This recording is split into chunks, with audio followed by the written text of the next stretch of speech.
Warren Marlowe, the American Prodigy. Dre on beat. Oh, that was good. Wait, I love that. The boy just having that ending, bruh. Man, WTF, And Brian B.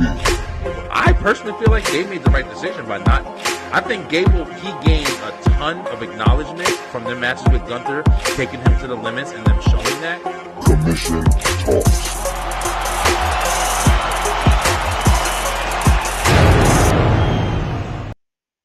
all right. Yo, it's Wednesday. You heard it right from my guy Brian B, man. It's Commission Talks, man. What's good? How everybody doing out there? We live here on the 1130 podcast, Facebook, YouTube, Instagram, X, Twitch, YouTube, all the above, man. Appreciate everyone tuning in. Happy Wednesday, happy hump day. And it's the middle of the week. But it's time for talk. It's time some talk some wrestle talk, man. Got to get it together. Time to talk some wrestle talk. If you're new to the show, if you haven't done so already, man, definitely hit that subscribe button down below. Like it, leave a comment, and share it. Do all that great stuff. And don't forget to follow the 1130 podcast on all social media platforms.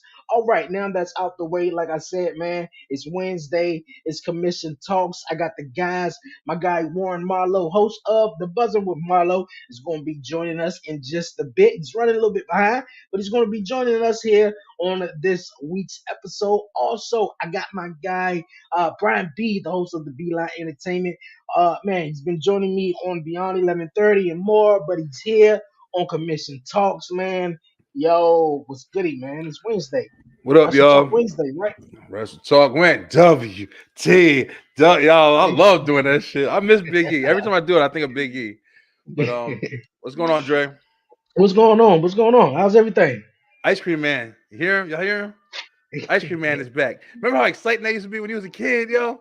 Hey, Yeah, the Ice man. Cream Man? What? Yeah, the ice cream truck used to come around, man, and Yeah. never disappointed. Nope. Hell Never no. disappointed. What you was getting off the ice cream truck, Dre? Man, I definitely, especially when I was younger, or even a couple, I won't want to say 10 years ago, I've been at this spot for a while, and up the street where I was living at, ice Yeah. cream truck came around every day except Sunday. So I, of course, would get me some chips, get me some candy, and give me a juice, though. But back in the days, man, the ice cream truck come around, you have $1, $2, dog. Man, you set right there. You can Rap. get everything you want. Yeah, I miss them days, bro. I remember we had two ice cream trucks in our like in our place where we lived at. We was in the hood and shit. So we had the one that was just a van, and he had the ices, and he had he would give you like ice cream bars or whatever. You get like Spider-Man's, Sonic, you know what I mean? Good humor, strawberry shortcake, all them shits.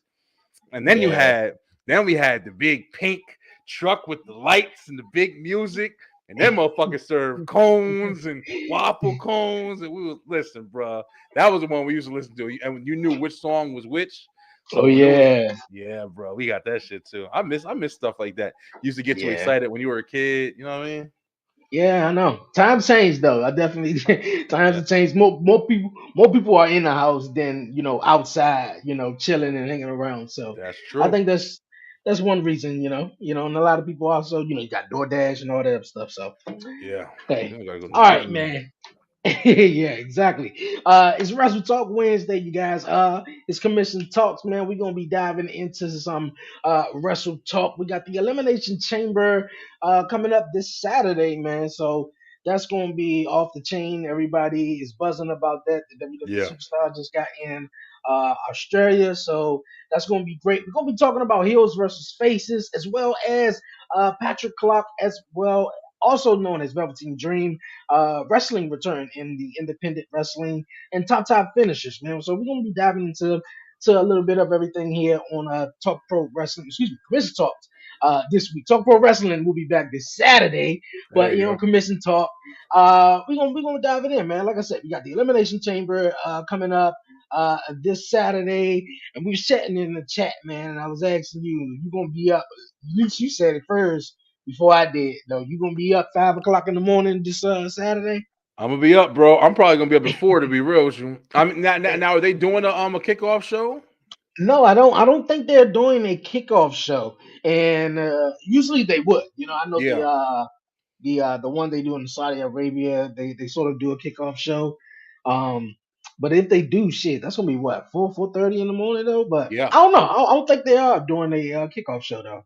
Yeah, I usually like to jump in for the kickoff show. Like I'm one of the ones, like I said, I'll get a get some food, be able to chill out, couple beers or whatever, and then kick back and watch wrestling. But Mm, being that it is at 5 o'clock in the morning, I'm definitely gonna have to set my alarm, wake up a little early because I want to get me a nap in before I have to watch it. Back in the day when I was younger and shit, I'll be able to yeah. stay up. I'll stay up for 3 days, but now you be playing the game, you be watching something for a long time, you fucking passing out.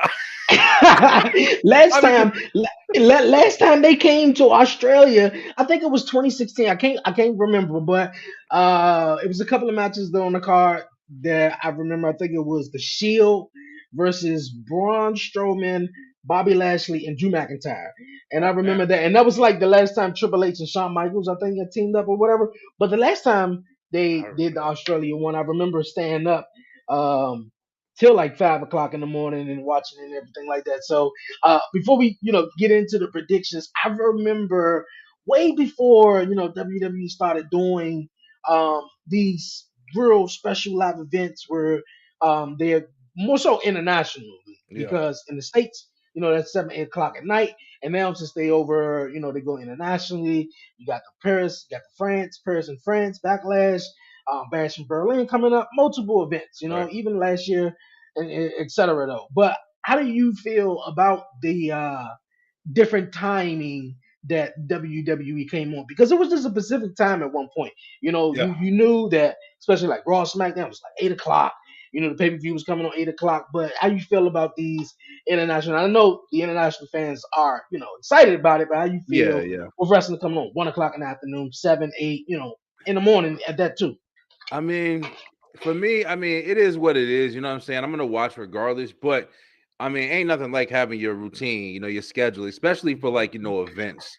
So when Mm, you're over here going to watch something or you're going to watch whether it be a basketball or football, whatever, you know what I'm saying? Like, just to have to sit there and keep structuring your schedule, keep changing, and you keep, usually pay-per-views used to be Sunday night. That was pay-per-views. You couldn't wait for Sunday, you wake up Monday, and then you tell everybody about it. But then they started changing it, which I think is smart because you got Sunday night football. You got other stuff. You got boxing matches every now and then. You got UFC. That's a big one. Um, mm, so it's like having the pay-per-view events now on Saturday. Okay, that's cool. Like you get sleep in a little later the next day and stuff like that or whatever. That's cool. But I guess I don't mind too much.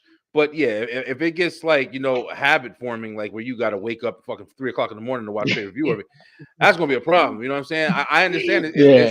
It's people that all around the world that watch wrestling and like they're basically doing what we're doing right now. But at the end of the day, this is where the shit was based, and if that's where it is, you kind of got to just enjoy it the way you can enjoy it, not flip the shit around and be like, well, we're gonna do it 5 o'clock on 6 months out of the year, and then and then jump to 8 o'clock and other. Nah, bro, put that shit at eight Yeah. o'clock. Now, me personally, I think obviously they just rewarding the international fan base. Yeah, Obviously we understand that though. But man, I just couldn't believe it. Even the one, I believe it was Beast from the East, where Brock Lesnar took on someone. I can't even remember. And that was Beast from from the East. Japan, and it came on maybe like 3 or 4 in the morning or something like that. I Damn, remember I don't staying remember up that at watching all. that one. You don't remember that one though? Nah, when you said Beast from the Yeah. East, the first thing I was thinking Bam Bam Bigelow. I'm like, holy shit, who you talking about? Like Bam Bam Yeah. was wrestling? Yeah, Beast from the East. I remember that came on like 3 4 in the morning though. But now that they started doing these, and once a year, twice a year, which is okay though. But Yeah, um, it's you know, all good. I think for the international fans, definitely giving them something back, because especially I think during COVID, these guys didn't get no pay per views, televised That's events right. or whatever. So Yeah. I think it's real cool though, real cool. I'm definitely gonna be up. More than likely, I'm gonna probably go to sleep a little bit early. I don't know. I might stay up either late or go to sleep early and set my alarm at 4 o'clock, and then or 4:30, and then wake up, and then come in here, hop on and watch the show. I'm definitely talking shit. Like I'm not gonna stay up until 5 o'clock in the morning, bro. Like I'm gonna catch me a nap Friday. Everybody get off of work, and then go do whatever you gotta do. I'm probably gonna catch me a nap around like 7, 8 o'clock, and I'm eat me some food, and then I'm gonna stay up watch some movies until wrestling come on. That's usually how hopefully I don't fall asleep, but I'm pretty sure. Hopefully it ain't boring. You know what I'm saying? Yeah. Because I mean we're gonna get into it, but I mean Elimination Chamber is the this is the last event before Mania, isn't it? Yes. Yes, it Yeah. is. So Yeah. hopefully it's not boring, man. Still got a lot to establish before we hit Mania, so we'll Yeah. see what happens. We definitely gonna see what happens. We're gonna dive into it right now. With some of the matches on the card. This reminding me a little bit of how the Royal Rumble was, but I figure both Royal Rumbles about an hour, and with the Elimination Chamber and the process about that, I see they got about 3 or 4 matches on the card as well though. But the big star heading into Elimination Chamber, Rhea Ripley is going up Oh yeah, against Nia Jax. I was scratching my head. I was like, man, why Rhea didn't come out and give it to Nia Jax after she came out on Monday Night in Raw and laid out everyone who was in yeah. the Elimination Chamber though. But I think it's going to be a great showing though for the both women. Nia Jax coming back looking strong every since, and of course you got Mommy, who's the women's world champion heading into her hometown in Perth or at least Australia at the Elimination Chamber though. But yeah, I'm picking Rhea Ripley all the way though. Oh yeah, yeah, yeah. There's no Yeah. doubt about it. I mean, the thing about it is, it's going to be an interesting match. I think it does kind of. I'm not trying to hate or anything like that, but for some reason, a lot of these matches on this card really feel like fillers, bro. Hmm. Because Nia Jax and Becky Lynch were kind of having their rivalry, and then all of a sudden, out of the blue, like now we're getting Rhea Ripley and Nia Jax jumping in, and it makes sense because Nia did defeat Becky and everything like that or whatever, but it's just like a filler. You know what I mean? Like, no, I don't think anybody out there thinking that Nia is going to win the title. It's a good match. Like, it's definitely Nia has been pretty dominant since she's came back in, but I definitely don't think that it's going to be anything out of the you know expectations that we already got. They'll go back and forth. I think Rhea's pop is going to be incredible. I think they're going to go crazy for her, but Yeah. I don't know, man. I'm not that excited about it. I don't know if it's showing. No, I can It's definitely tell. I can it's definitely all tell right. You though. feel me? It- It's all right. It's like Is whatever. it If I is it because she's taking on Nia Jax, or is it because Rhea Ripley hasn't because in this reign that Rhea Ripley had and has over the last going on a year since she won it the women's championship against Charlotte at WrestleMania. A yeah, lot of her opponents have been sort of not the best but no, she had Zelina Vega, she had Lena Vega, Natalia, uh, Raquel Gonzalez, and she this was thing good. she yeah. Raquel's rivalry with her was probably the best one. Yeah. But yeah, like you're saying, man, it's been kind of just like they've been kind of throwing people at her, and she's been establishing her dominance on all of them. And I mean, it's just Nia is the perfect opponent for her. But as far as interest or intrigue, it's just not there for me. It's like Nia's just being an asshole to pretty much all the women, and then Rhea's coming in like, well, you ain't going to do it for me, so you're not taking my title. And I'm pretty much believing her. So it's just like, hey, it'll be a good match probably. Hmm. They both fine as shit, but I mean, I don't Yeah. know. I don't And, know. and I think WWE is also leaning in towards the whole thing with Nia Jax of being dangerous in the ring or not careful or she hurting people and stuff like that. So Yeah. um look here, I've always been a fan of Nia Jax. I thought, man, damn, she's a fine ass. For one, you don't see too many women like her figure and her statue come Yeah. into wrestling and do the damn thing. But in between, besides the whole, botches and all that, I love her. But of course, mommy is, always on top at the end though. So yeah. But you talk about filler matches though, is definitely some though. Like this one right here with tag team championships, Judgment Day taking on Pete Dunne and Tyler Bate. Now, Yeah. before I, ask you about this, which I think I know your answer, I think we are mind readers now, right? So, a little bit. Oh yeah, for real. But don't get me wrong. Like Pete Dunne, Tyler Bate, I think is incredible athletes. I think they also needed some international flair on this card as well with Pete Dunne and Tyler Bate. But I just think, like we pointed out numerous of times with the tag team titles, man, they are just I don't know. I don't. They're missing something with the tag team titles. That's like the only belt that they haven't sort of gave new belts to or new Yeah, names to or anything like for that. real. So you Yeah. know, I personally think that this match is definitely going to be a win for Tyler Bates and Pete Dunne. I think it's going to be the only belt that really changes hands on Elimination Chamber. I think the oh main for thing is real? to get, yeah. I think the main thing is going to be to get the tag titles away from Judgment Day. They've had them for a while. It's going to put the tag team titles on SmackDown, switch to brand.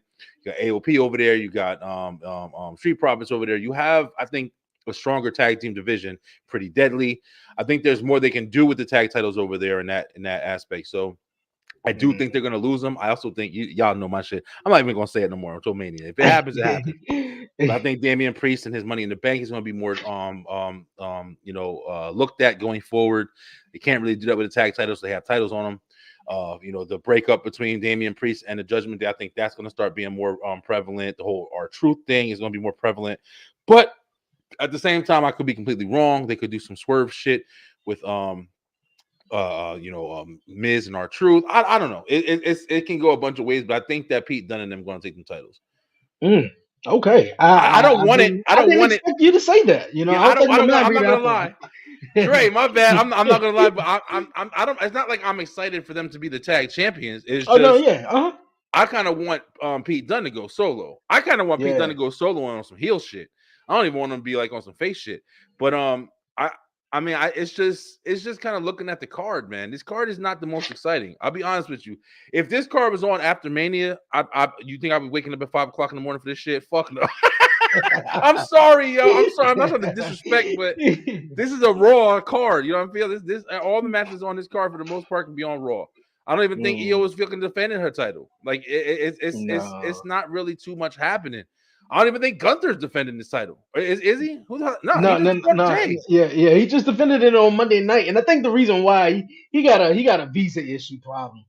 So at the last international couple events, he always defended it that Monday before or whatever like that. So Yeah, yeah. bad problem. Like, it is a bad problem, right? Bad Like you problem. said, EO ain't defending her title, and nor is Gunther though. But I think the one thing that's going to be exciting about the show, although some of the matches look a little mid, um, is the crowd. That Yeah, crowd though, yeah. The I crowd think is the selling it. crowd is definitely going to make the show. Waiting for Dunn to go solo too. Yeah, Most definitely though. I think you said it on one of the shows, Dre. You said like Dunn versus Gunther, and that shit woke me up immediately. I was like, yeah, that's stuff that I'm looking forward to seeing. Even with the tag titles, if Pete Dunne and them do win, I would love to see AOP just step right up, like, yo, check it out, we're taking them titles and giving them titles too as well. I don't want them to lose any kind of matches when they first join in. I love that little leprechaun. You like him? I think she's talking about Tyler Bates, but I mean, yeah, he's definitely a good character, but I don't know. The small guys, for me, in my opinion, I can't entertain them, man. It's if they're doing whatever stuff, it's cool, but It's not um, believable to you. it's just not believable. Yes, it's not fun to me. JD McDonough and all that stuff. Finn Balor, I was able because Finn fly around the ring, fuck you up, but Yeah. these little dudes, I ain't with it like that. The only thing with Tyler Bate like I said, a lot of the guys.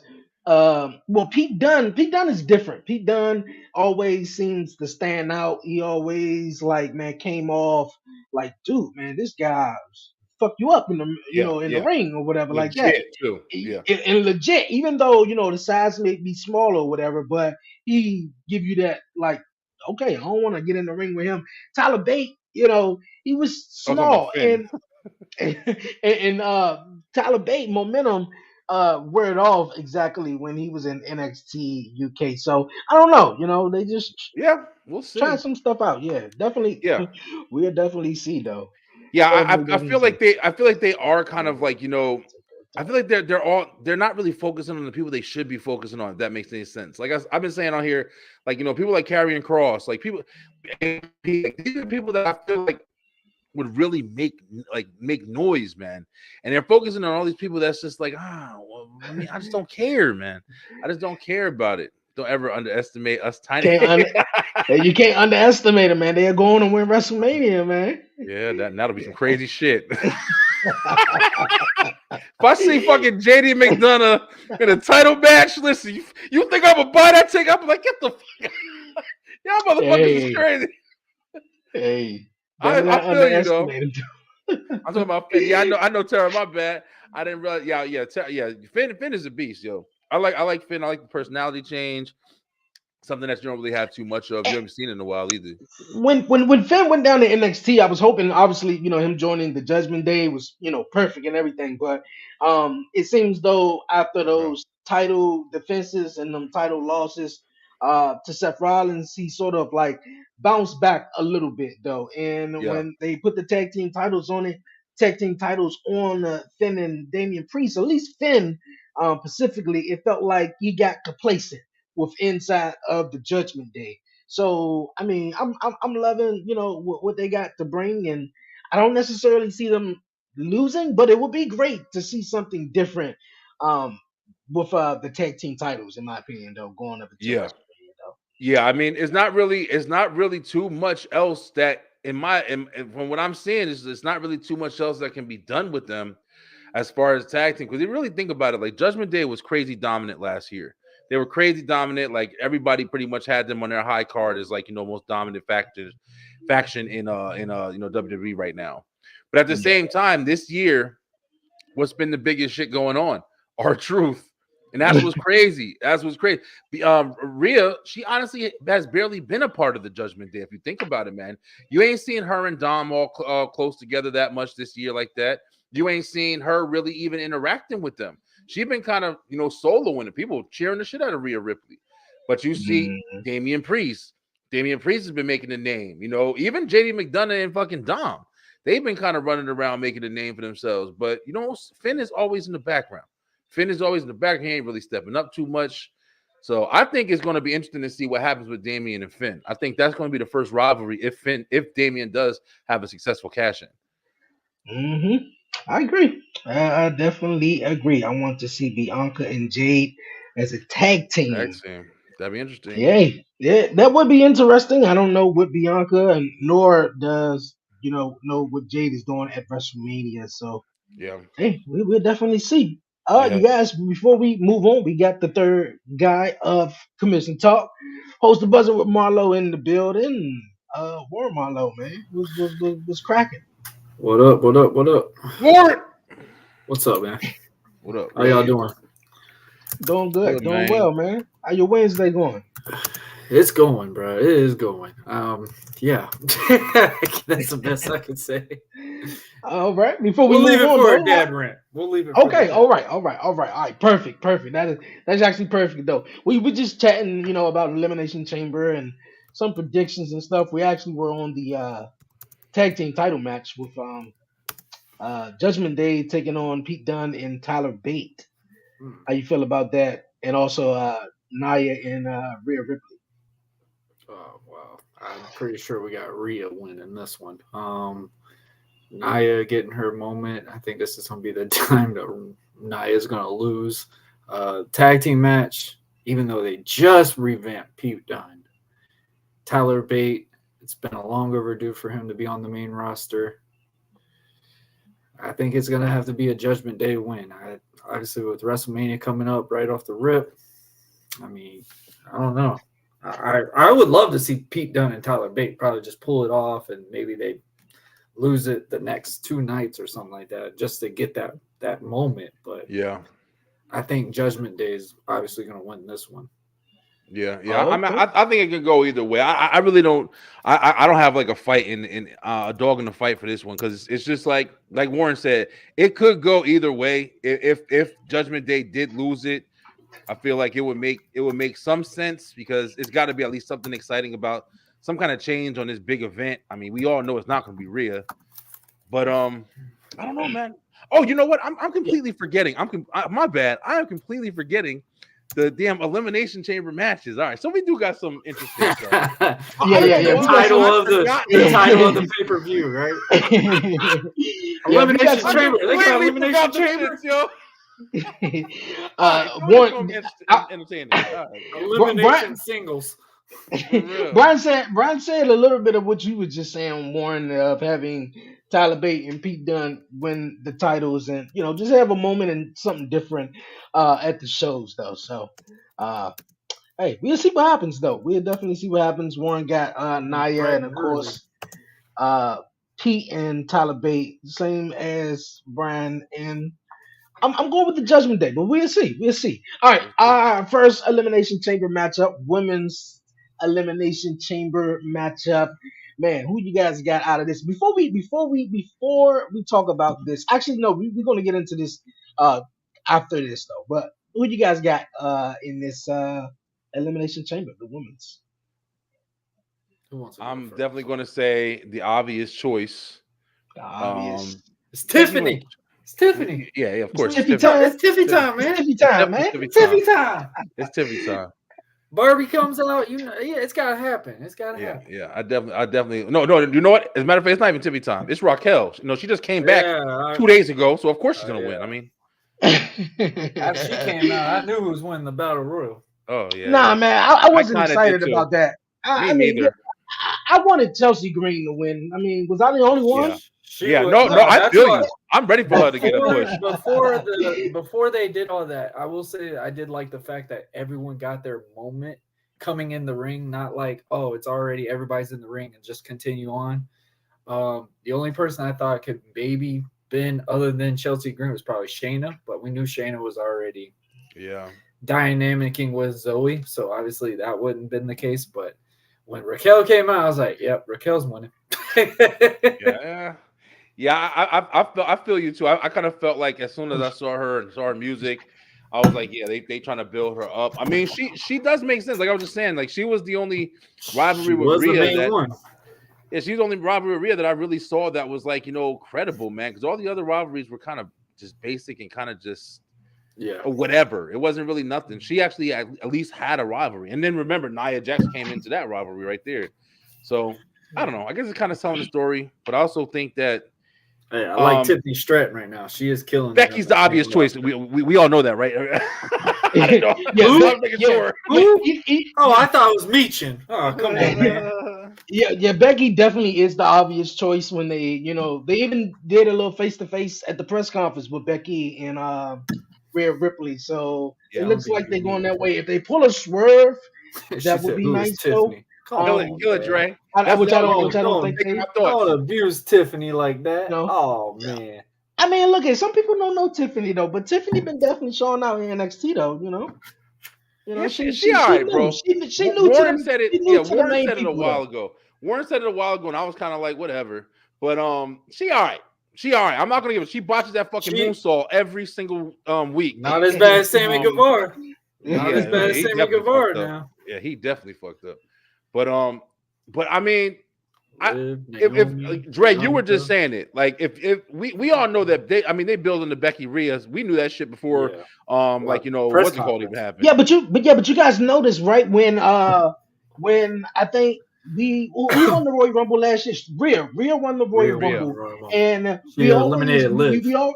We already seen Rhea and Charlotte before. At that WrestleMania where there was no fans. So that was sort of like a redemption mania for Rhea. And a lot of people thought that she was going to choose Bianca Belair. Now, what if Bianca Belair wins, the Elimination Chamber instead of Becky Lynch, though? I'm just, that's just a question. It'd be interesting. I'll be interested in it. I think if Bianca loses the Elimination Chamber, since obviously it hasn't happened yet, I think they're going to run the storyline going, what's next for Bianca? I think this is going to be that first time she's going to be like, I don't have a set match for WrestleMania. I don't have a guarantee to go to the main show. And Dre, I did watch that show with Bianca Montez, and that was deep. That was good though. I liked it. But seeing this thing with Bianca, Liv, Naomi, obviously Naomi coming back. She's got to look presented as strong as can be. It's good. I mean, honestly, out of all the women for that Elimination Chamber, the ones in that match right now are the ones that are most deserving into this whole thing, in my opinion. I would Because say, yeah, I would say powerhouse, strength, popularity, storylines that you can run with these guys, and I love what Liv's bringing right now. For some weird reason, I like what Liv is bringing. Like, Liv is like, I'm on this revenge vendetta, not that little like Harley Quinn type feel. She is on a very good, I think, a good role right now. So, I mean, think she needs to hit just full blown heel turn. I think she's ready for it. I think it's slowly turning. I think it's just like where she's like constantly just trying to get her emotions back. Because, usually it's a lot different when you're getting off of a show and then coming back. You got to reintroduce it to the crowd for some unknown reason. You always still got to reintroduce it to the crowd. So I think it's slowly coming. And I think after Elimination Chamber, it might. But I don't know. It's going to be interesting to see it. I'm excited to see it. Now I brought this comment back up on the screen because that's where They pulled her. They want to see Bianca and Jade, and a couple of people wanted to see them as a tag team, and I think even didn't I say that? And I got crapped on for it. Yeah, of course, a lot of people was like, "No, hold on, correction." No, I'm talking about Blackheart crapped on it. But Warren, you didn't say that. It was a post that was going around saying it. That was my what if. Remember, that was my segment. I said, "What?" Yeah, no, I know. Yeah, we talked about it, but it was going around for a minute, like suggesting, like, what if they were a tag team? And I mean, honestly, it would be fun. It would be a good way to draw them into a storyline for Jay to get a title. Yeah. What would they do as tag teams, though? That's the only thing I'm trying to figure. I mean, it shows representation. They get a lot of eyes on that belt. I mean, how many people as the women's tag team champs have we literally seen outside of WWE showing it on ESPN, stuff like that? Now they have a network where they can go to UFC shows, debut, showcase them belts like that. Like, they have so many different options now.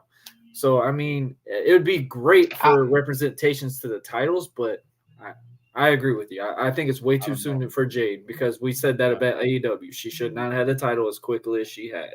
So that's not real. Well, I mean, technically she sort of debuted, even though she didn't actually in-ring debut. She debuted in like October, so she made her in-ring debut last month at the Royal Rumble. So I mean, like, I don't know. I mean, they're gonna have her do something solo, which is totally fine. I think but, so. Yeah. I mean, even if like Natty or something. Probably against like Natty, get her. I think they're going to go full throttle with her and Bianca. I'm telling y'all. I think that they're going to build. I think it's too early. Though. I feel like, hold on. Hear me out. I feel like it's the best right now choice though, because I feel like Bianca was supposed to take on Charlotte at WrestleMania, but Charlotte got hurt. So then, whatever Jay did is whatever Jay did. But now I think it's the perfect time to kind of like do it. They already been on SmackDown and sort of the same scene. And if you pull it off, they could be a tag team. Like Warren said, the representation. They got both social media dominant presence. Like, did you see what Bianca wore coming out? I mean, look what Jay.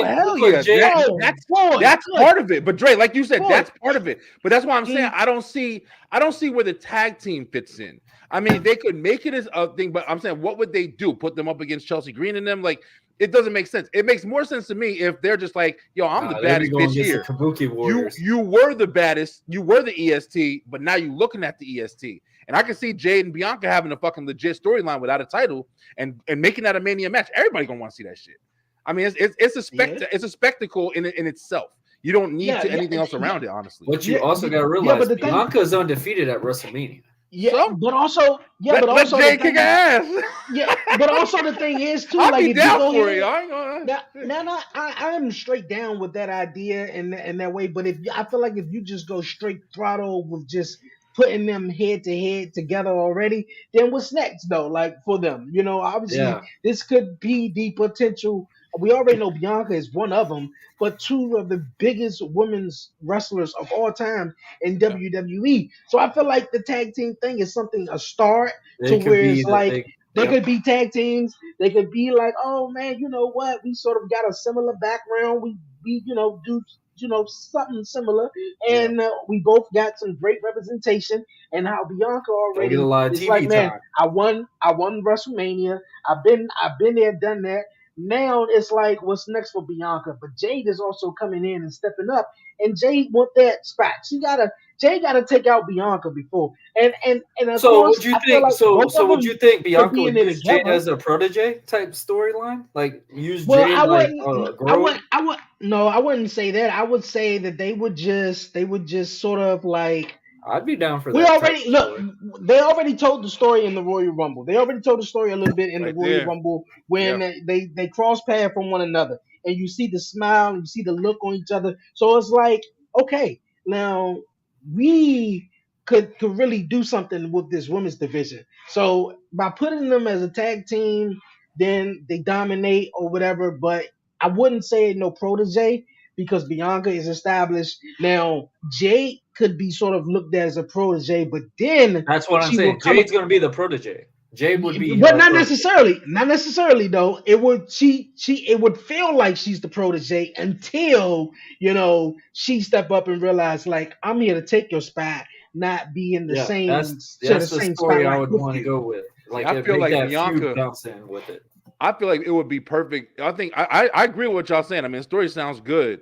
But I feel like if you did have something like that, if it was like a tag team motion or even just like a partnership to where they're both like, yo, we kicking ass in this division, fuck everybody.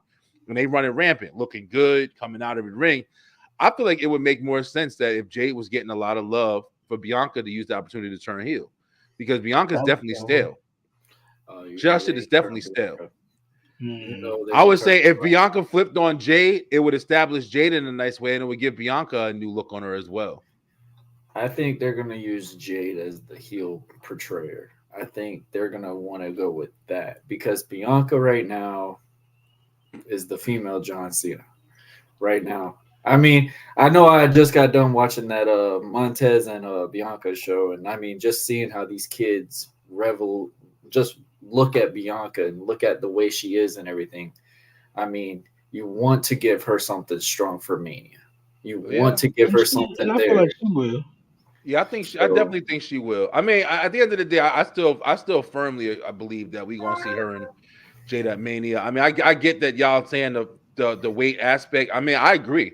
Like, I think it could be something that could be built up you nice, just but got 40 something days to get that storyline together. yeah, That's yeah. the only But thing. but in the defense, I mean, the storyline with the way they look, it kind of writes itself. You don't need It much for that does. It story. really So does. what if Bianca like, hey, I demand I want a match for WrestleMania? Like she literally, like I just said, like she feels like she's not there. She's like kind of like how Seth's storyline was like, I need to have a match at WrestleMania. I need to do this. I need to do that. And then Yeah. that's when Jade comes out, gets that Um, moment, and then I mean, I yeah. mean Could go something like like that. Because I just don't know how they would tease.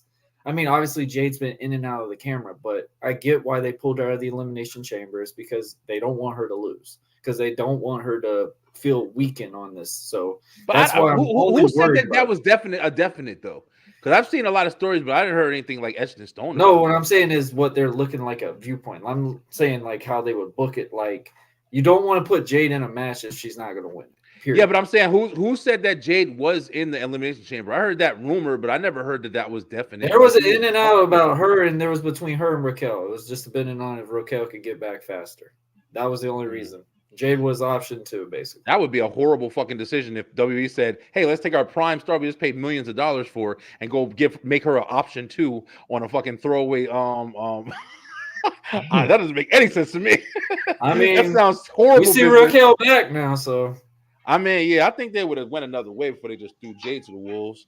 But I mean, Yeah. I also like Naomi. I mean, we're not talking about Naomi coming back, and even though she's back, I hope that she gets like a dominant situation in wrestling right now. I hope she's not just pushed back, But I mean, we'll see, man. I mean, we know Becky's winning, which like I like what Dre was saying, like as far as just like think of the swerve, like if there could be a swerve, where would you go? I mean, if Bianca did win, and then it was Bianca and Rhea, I would not hate that. If Liv won and it was Liv and what's called, I feel like Liv would have to do a lot, even though the story is there. But I don't know. Yeah, I don't know. Yeah, Liv I is feel going to like be like that wild card in that match. I think Liv is going to be that one. It's like you're not really gonna know what she's gonna bring to it, but she's gonna be like a good main focal to maybe the final type scenario. I think Liv is going to be on some after Becky wins. I think Liv going to be on some heel shit and be keeping Becky busy until Mania. Yep. That's what I kind of think. Allison, we're gonna be talking about heels versus faces in just a bit too. I think that's a good point too. You know, some people are just better as heels, and some people are just better at faces, though. But I'm gonna go with Becky in this one, though. Would love to see if Bianca wins, though. But hey, man, the road to WrestleMania is definitely a wild one. Definitely a wild one. Also, we got the Grayson Waller effect with Seth Rollins and Cody Rhodes. That's going to be on the Grayson Waller effect. No Roman Reigns, no Rocky. What you think, guys, is going to be the outcome of this? You guys think?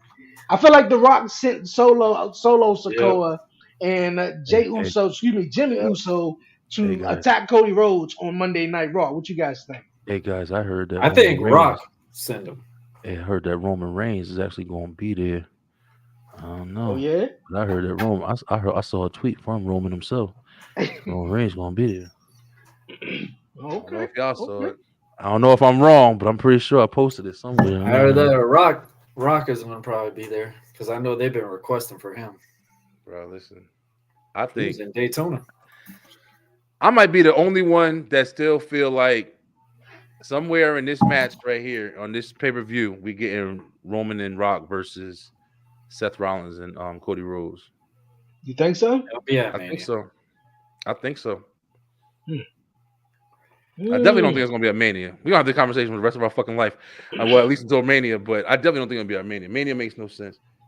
But I definitely think it's gonna be something, or at least it's gonna be established when it's gonna be at this. I think the most I see out of this is Grayson Waller. You know, he had to talk with Paul Him and Heyman, Austin Theory and so attack him. him and Austin Theory is just gonna attack Cody Rhodes and Seth Rollins, even though Seth Rollins got a bad knee. So confirm it looks like Jay Uso is going to come out, and then Jimmy Uso is going to be on the other side. But if that doesn't happen, the most I can see with this, the most I can see if that doesn't happen is The Rock and Roman Reigns have a promo via satellite.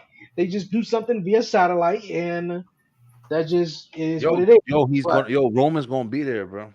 Okay, hey, check the comments right now. Okay. I'm checking the comments. Let's check the comments. My man Devin, what'd he say? Tribal Chief showing up. They had an exclusive YouTube video to confirm it. Okay. Because he has Paul Heyman. I saw something last week. Because I remember. But I saw that. I think I know what you guys talking about. They had a YouTube video, and Roman Reigns was asking Paul Heyman if this is the same one. He was like, "Man, do I gotta be in Australia?" He said, "No, my Tribal Chief, no." And he was like, "Oh, thank gosh. Send someone else over there, to handle, my dirty work or whatever like that." So I don't know if this is the same video you guys talking about, though. But what I saw was it was a tweet, and Roman had put, maybe it was that, I don't know. But another thing that the other clue was, you saw Grayson Waller was talking to Paul Heyman on Friday, so that's why, like I said, I don't know because Easter eggs. It just seems like if it was going to be a match, I don't think they would wait. They would promote the shit out of that. That's the only thing. Now, we could get something on Friday. It's still, if people, last minute motherfuckers like, "Oh, I'm waking up 5 o'clock. I'll be there." But they would promote the shit out of it if it was going to be there. That would be a poster. SmackDown's pre-taped, right? Yeah. That's right. This one's already pre-taped. It's already done. Yeah, you're right. You're right about that. So they already done it yesterday. Yeah. So I don't know, man. I don't know. Hey, man, we'll see. Which also, man, shout out to SmackDown, because even though they do pre-tape, you don't find out about it until that day. Shit, I know everything that's gonna happen. I ain't gonna lie. I remember when you said it, but I already looked at it. I skipped past a lot of little spoilers, man. So there's a bunch of them out. So they did it actually last Friday after the SmackDown went off live. They did the next one, and so hey, man, hey, look, two SmackDowns in one day. So shout out to that group. It's definitely a lot. Yeah, definitely a lot. Being in the crowd for that. Our men's elimination chamber match got some star power going on here. Kevin Owens, LA Knight, Drew McIntyre, Randy Orton, Bobby, and Logan Paul. Logan's You gotta be honest. Logan's getting eliminated first. You Oh, you think? think so? You know I what don't I'm think so.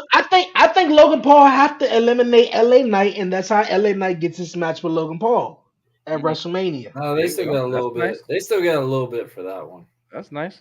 They got a little bit for I that one. think. What you I mean? think because KO and him still got like a Get thing. his shit split. Nah, Him and KO still no. got a thing. I think because you also got to think KO got disqualified for beating the crap out of Logan. So Well, he can. Well, he can get. Well. Look at. Well, this is what happens. I see Logan Paul eliminating LA Knight Bobby, I and just Kevin Owens eliminating Logan Paul, so he can get his revenge back, and that's how you do that one right there. But my big pick, I don't know. My pick, I don't think it's a big pick. Well, Drew McIntyre wins this the and goes fan on to version of me wants to say WrestleMania. Orton because even though I see anything with Orton, I would always pick Orton. But Yo, I'm looking at this on some strategic shit. This is an interesting match right here. First off, you got 4 faces and 2 heels.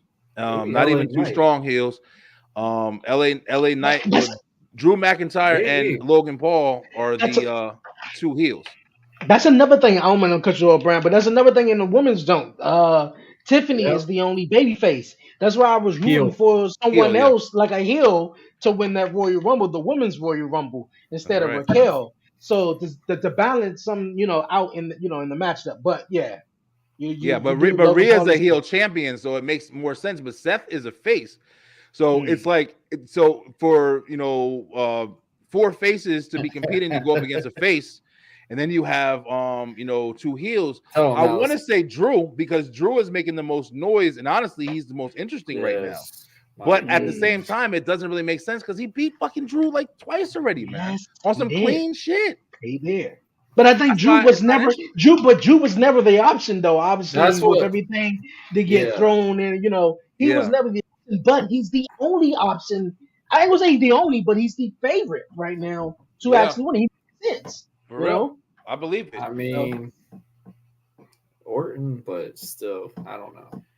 If Orton won it and it was Seth and Orton, I mean, at Mania, Orton's randomly won Elimination Chambers before, and I was shocked on it. I was just like, wow, I didn't expect him to win that one. But I mean, so I don't know. It's between him and Drew, obviously. Bobby, Okay. Bobby's just in the match. yeah, Bobby's fucking just there. That nigga, he's just there for everything at this point. I'm not a fan. We talked about this shit for a while. I know Dre said he wasn't really feeling it either. Bobby Lashley is he's just not entertaining, man. I don't know, man. I did. Boring. You know what? I think this is Bro, how we after go watching that next. show that Dre kept talking about, I feel bad that they're still in that thing right now. This is how we're going to move on to our next topic, man. You talked about Bobby Lashley, and I like Bobby Lashley is okay, man, but I think certain people are just straight up better as heels, man.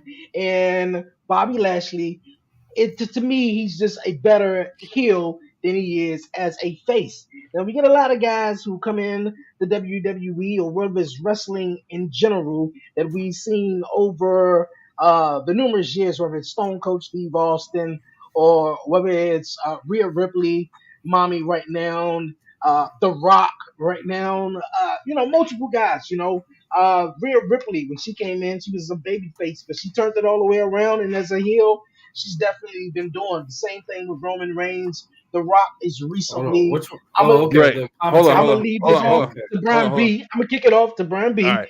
This- Yeah, I this was is- gonna say this we, top- we I'm gonna I Yeah. thought play you were the game. saying We're which gonna play the game. announcer Yeah. at first. I was We're like, gonna what's play the that game. one? Hold on, we're gonna play the Yeah, game. yeah. I'm gonna kick it off to Brian B because this is his topic. I just wanted to, kick the intro off. But Feel you. yeah, some people are definitely Okay. better as heels and faces. Though. But Brian, Yeah, so guys, so listen, just like Dre just said, y'all know my ass. I'm the one who's on here every 5 minutes. As soon as you get stale, switch it up. I don't give a fuck what you do. Kurt Angle used to drink milk, go to drinking juice. I don't give a fuck. Like, make something change, all right? And that's the biggest thing. What's the biggest thing that you have with wrestlers? You got a baby face that everybody love, and then you got the heel that everybody hate. So I was gonna let Dre's just showing all the participants. This is how we're supposed to do it. This was the new game that we came up with. We have we're gonna pick out of the ones you just saw a glimpse of who we're gonna pick, and we're gonna go forward and we're gonna choose each one and we're gonna explain which one you like better as a description. You got to describe. You can't just say, "Well, he's a face. I don't care." Nah, you give a good description, and y'all play at home too. Like, give a description why you like them better as either a face or a heel. And we go and jump. I think we got like 6 categories, 6 people, and Yeah. we're gonna jump into them, and that's what I'm gonna give you. All right, so we starting off right here. The man, Stone Cold Steve Austin. All right, they going too fast. Okay, But I you got it. have, I got it. I got it. I got it. I got I'm trying to get it. it. Okay, So, we good. Stone Cold Steve Austin. Dre, you got it so you can make the screen so you can see us and see them or whatever? Yes. All right, thanks, bro. Let me try All right, that. so for everybody at home, I guess I'll start it off just so everybody can get it, like how the game's gonna play. I probably should explain this a lot better, but I personally feel, Stone Cold definitely had his periods, and I don't care how far you go back because he's actually had a lot of different personas or whatever. But for me, the WWE persona when he was Austin 316, Stone Cold, Steve Austin started in 1996 with the classic King of the Ring, fucking infamous 316 speech after he won. On Jake the Snake Roberts of all people, ain't some crazy shit. But and that kind of just sold his ass right to the top forever. I feel like babyface Stone Cold is always the best Stone Cold. The best example of you can be a face, a baby face at that, and still have a lot of heel qualities. Not even pander to the fans, none of that shit. Stone Cold was his asshole, like to Vince, to everybody, stun the ref. I don't even care, and it didn't matter if you were good or bad. If you were The Rock and people loved The Rock, if you were The Undertaker, people loved Undertaker, and you shared a beer with him, he's still gonna stun your ass. And you gonna cheer. I don't care if you're the fucking biggest fan of that person. You gonna cheer because Stone Cold stunned him. Another guy just gonna get stunned and love it. So he's my example of like the perfect representation of you don't have to change yourself. You literally can be yourself and they can cheer for you. You can literally be yourself or they can boo for you. Like, it's just what it is. But Stone Cold, babyface all day. What y'all got? Okay, I'm gonna go right after that.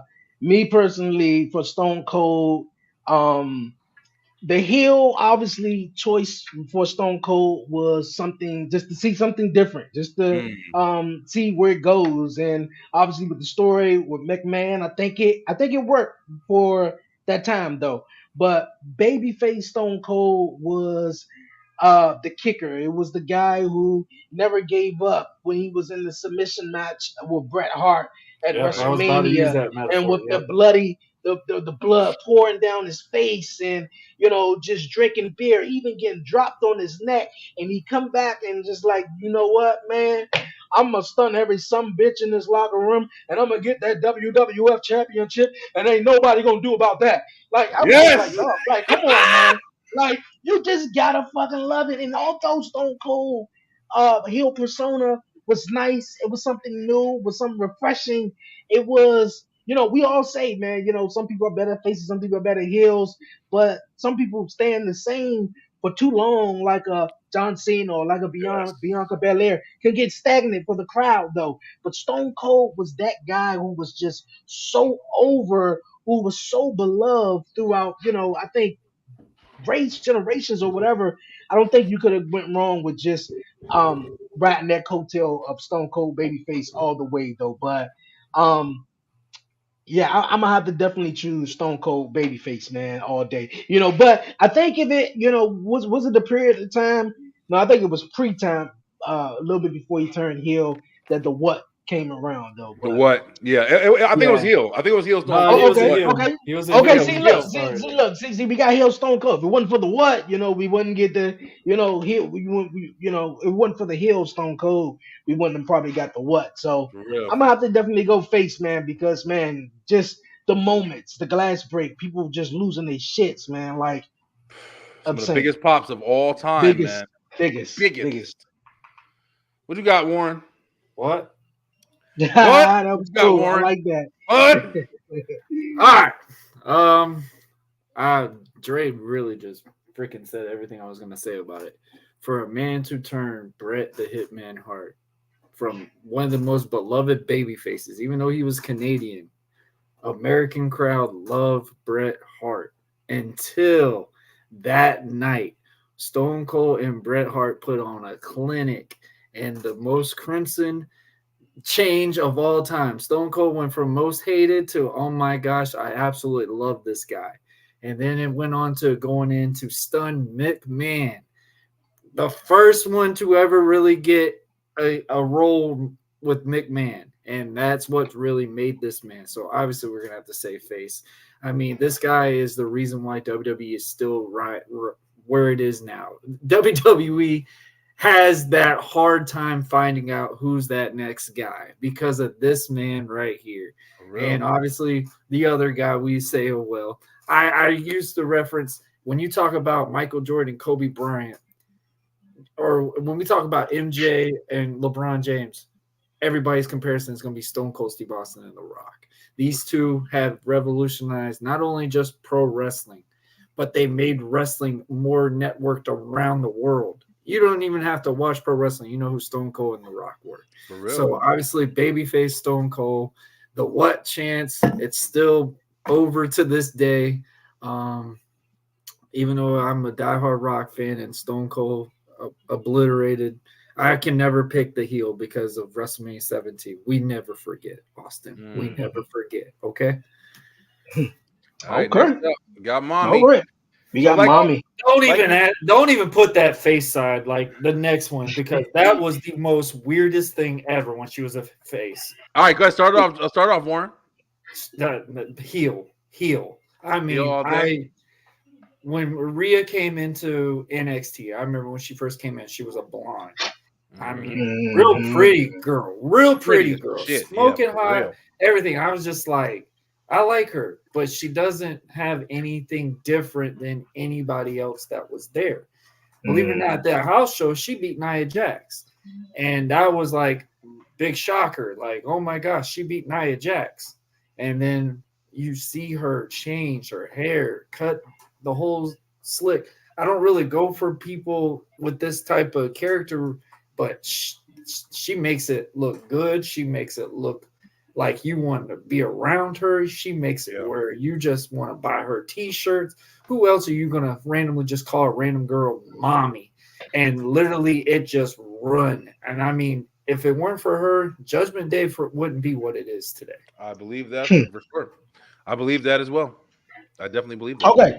I guess I go next.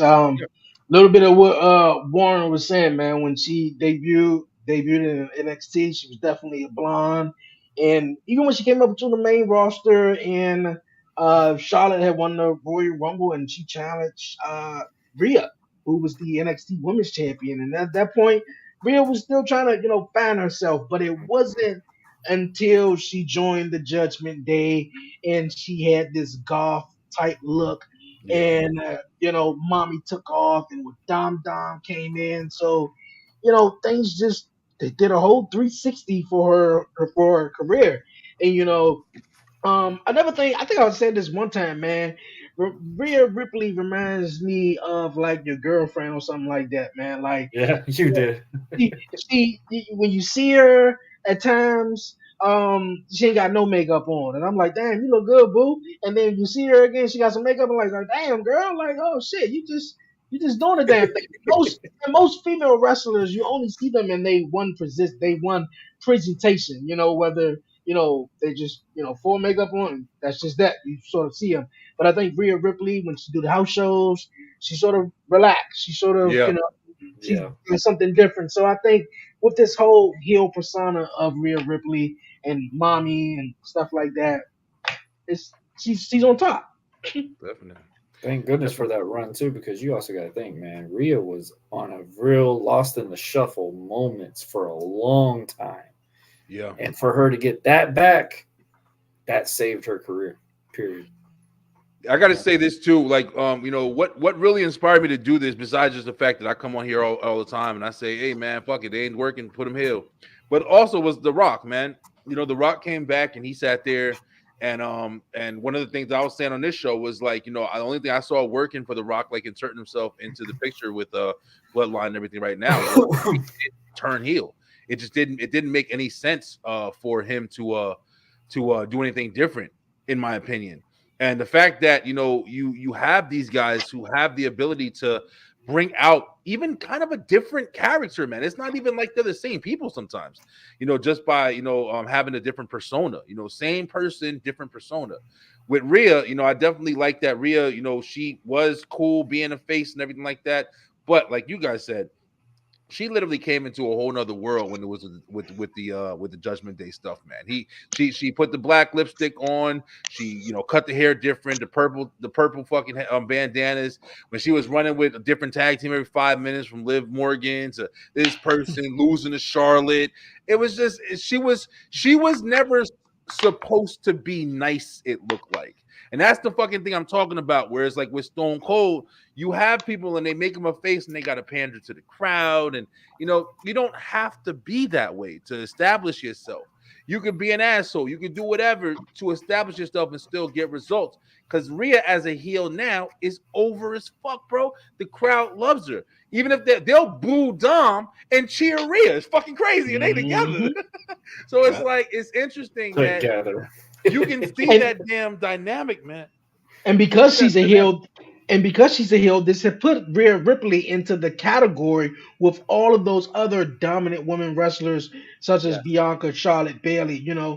She put herself in that category by doing this. So, hey, definitely.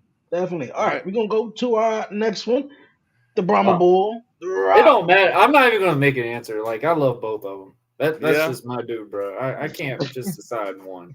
He's the only one I will say.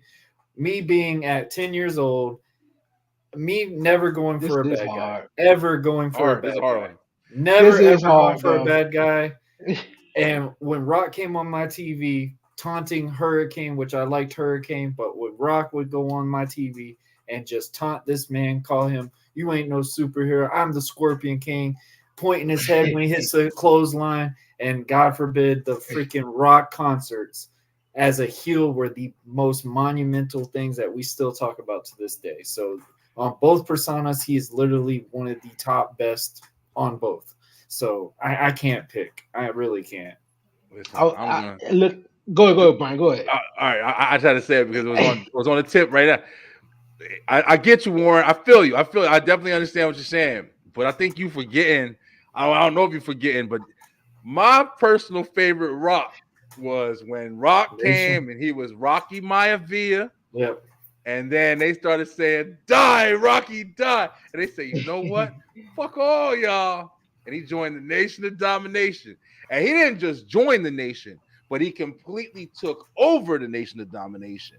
And he had his persona where you couldn't do anything because he was an asshole. He wasn't trying to make you whatever.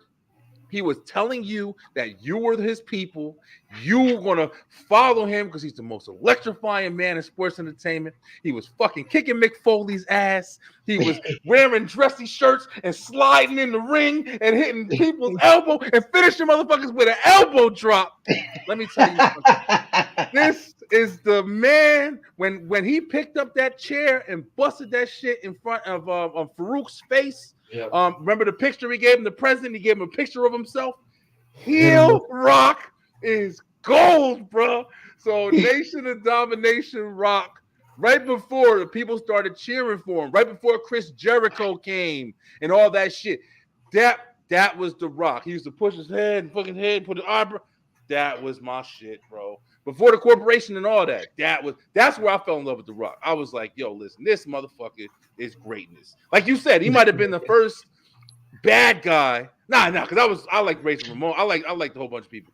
But he was one of the ones I remember. Big Razor Ramon fan. Yeah. So it's like he was one of the first ones that I know I was drawing on my fucking tables, desks, the Brahma Bull. Reason why I watch wrestling is because of this guy, man. Bro. Heel Rock all day. People's elbow, enter drops, and he drops the people's elbow on the Undertaker. That was my look here. For me, man, it's a hard decision, man. This is my favorite wrestler of all time. I grew up watching The Rock. Explains The that shirt whole right now. That's what it is. States, rising the eyebrow. Shut your mouth. I slap the lips off you. You thong wearing fatty. Just everything from it. Like look at the tongue. Look at the tongue. Look at the tongue. Oh, motherfuckers, like, yo. Bro, I'm telling you, man. Like The Rock is just a different breed, man. Different man, breed. like I love Rocky, man. The baby face Rock come out there panning to the crowd, slap your lips off you, all that stuff. But Brian said it, man. When he came back, it was like, dude, you gotta be a heel in this. And I'm like, You nah, have come to. on. Like, I wouldn't see that after all these years. But dude, like, it's brilliant. Come out there on SmackDown with the fucking old school vest on, the shirt For with the real. cut off sleeves, got the glasses on, slow walk. And I know Rocky was hearing everything. Oh man, Hollywood Rock is back. Obviously in Hollywood now, he's the Rock. Fuck the music right now. We gonna get to that. He late though. Yep. But man, the whole style and everything, dog, it was just like you trailer park trash. That's why you bro, I'm just Heel Bro. Rock is amazing. Babyface Rock is awesome too. It's Yeah. just I can't go wrong with the Rock. Whatever Rock Yeah. is Rock, I'm cheering for it. It don't make a I difference. fully Though. agree. I fully agree, You man. I know, fully agree. The GOAT. I'm sorry. I don't care yeah, what anyone says. Everybody can say they love Stone Cold, but Stone Rock Cold, is baby. my guy. yeah. If you He's Stone talk still about the man Cold. though. so here's my Rock comparison that I would is say the with man. him. If you say Kobe Bryant and Michael Jordan, and obviously Kobe Bryant is Michael Jordan's brother, I would say Rockets has to be Stone Cold because you can't really say for either or. These two really established these guys to be who they are today. They should be the top two in everybody's conversation. And everybody's watching Mount wrestling, Rushmore, period. and yeah, if you've been watching wrestling from at least the 90s, if you in the 80s, you probably saying Hogan and stuff like that. But if you're watching wrestling from the 90s, about 95, 96, and What's shit up, like Tino? that or whatever, yeah, you should definitely be saying that the Rock and Stone Cold should be at the top list. Undertaker too. If they ain't there, then I don't know what you was watching. Most All right, we got Roman. Here goes a newer Tribal guy. Chief. That's not even a question. Don't even. He was It terrible. really as a ain't face, though. bro. It really ain't a question though. That Yeah, there's We're gonna clearly- go ahead and promo, dive fucking into it. Tash, whatever Yeah. the hell. Yeah, because I mean, Roman Reigns debuting with the Shield. I remember I it, love the man. Shield. Yeah, the Shield. It was awesome. He was a heel with the Shield. Heel with the but Shield. Yeah. yeah, and then the Shield broke up and he was babyface Roman. Vince McMahon saw something in this guy and he wanted to push this man. So Yeah. hey, and the fans did not like it though. But boy, it was something. The switch was turned when he came back at SummerSlam of 2020. And Yes, sir. things he been a tribal chief ever since, man. So question. Tribal Do Chief. y'all think when y'all see the Shield, who really stood out to y'all? I gotta say, to be honest with Dean Ambrose, well, I say it all the time. Dean Ambrose to me. yeah, Dean Ambrose really stood out because he was really like a central, the like reckless he one. was The Sinister. reckless but Yeah. but I already knew, like even with Evolution, I was like, well, Batista gonna be that guy. Look at him, like he buff.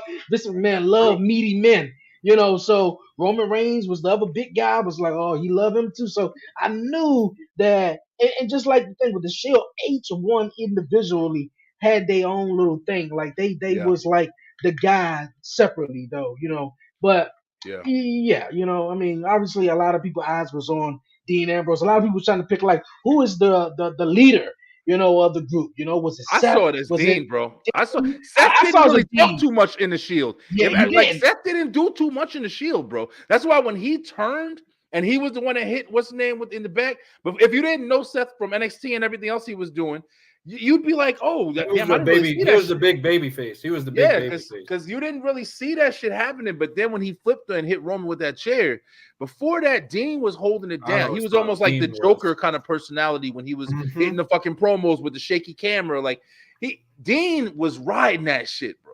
He was the face and the vocal of the Shield. But at the same time, like it was still dominance. Like you saw Roman when he did that hoo-ah shit and they picked this up and they fucking triple powerbomb. The Shield, I can't believe I'm saying it, but the Shield's up there with DX and the Nation, all them fucking glorified ministry, all the top factions in my opinion, bro. Shield was fucking incredible. Hey, look at Heel Roman, Tribal Chief all day. That's not even a question, bro. Yeah. I will say this one thing about Roman though. Roman's never really had a bad match. Ever. No, ever. But I mean, heel. Roman just changed his whole thing. Let me in. Oh, that's shit. Yeah. Oh shit! I'm sitting there looking at the TV. Nah. But yeah, I mean, Warren, can you send him the link? My phone is there. If you want. Well, let me. Never they all have me screaming on my seat. Yo, listen. Let me see. But yeah, heel Roman Reigns is definitely, it, man. I don't think it was no questions about that one though, right Yeah, there. yeah. You I should think that was put the the easy one. Usos within this category. That'd be an interesting Oh, here conversation. we go. Let's piss Warren off. Mm. Let's piss Warren off. You thought it wasn't it's, coming, Warren? it's just Warren the clock time, I guess. Oh man. Y'all have me screaming in my seat. Yeah, listen. But Cody, listen. Heel Hold on, Cody. Black Card, I'm sending you. Heel Cody all day. And Heel I'm Cody? saying that straight up because I don't like the babyface persona that they give Cody. Cody is that babyface persona that they try to make you like. I don't like it. And I'm not gonna say I don't like Cody, but they're doing too much to make like we were saying. We did that episode, we were talking about the damn WWE cover and shit like that. And they had 1, 2, 3, 4, 7, 8, 20 fucking spots on the game cover. Like, come on, bro. Like, you know what I'm saying? Like you pushing the motherfucker down our throats. Even though he is the top dog right now, bro. I'm not even dismissing that. But blonde, slick back hair Cody with the suit, Bullet Club Cody, that's my guy. That's my guy. And I want to see it in WWE. So we're gonna see. But I'm Look Cody here, all day. most of the Cody that I experienced has been babyface Cody. So I haven't really seen much of his heel persona elsewhere heel when he or came whatever in. like that. What in WWE? Shit, yeah. Evolution. Well, Stand down and what's it called? The Legacy. mustache Cody. Legacy, not Stardust Evolution. Cody. Yeah, that was actually pre-Cody before now though. So Yeah, until now. I don't know. His mustache, Cody. I don't know. Cody, yeah. I don't know. Stardust. We got Black What's good, Shiz? I got the Yo. Hey. We back. What's up, boys? Four spots. I just got off of work, so kind of seen that y'all was still on it, so I was like, oh, okay. Might as well come back. Only just look at my ones. Tiptoe my way in here real quick. I was like, you're up in the public south or something like that. But what's up with y'all? Cold Beeline over there. Beeline, Dre, I missed you. Yeah, what's going on, man? How's everything? I don't know. Working, staying out the goddamn way and just minding my own goddamn business. But, we still here. I'm still rooting. I'm still kicking it. You know what I'm saying? Ain't nothing to it. Just, gotta do what you gotta do. Hey, that's good, what's bro. up. That's Yeah, what's we over up. here playing heels and faces and eights. Faces and hates. So we got heel and face. Well, I may can't wait to the party, but Roman actually will overface Roman, obviously, and between this, Cody. And Cody, now some people that don't know the whole Cody thing, you watch his stuff when he's a Ring of Honor in New Japan when he was a heel. Yes. Honestly, that one is taking the cake more than this face one. I mean, I don't know the whole red, white, and blue, or patriarch shit like that. I know. I'm a Black American, so I don't get behind that. I don't. See, okay, I feel you. Shit, I don't get behind it. I can't.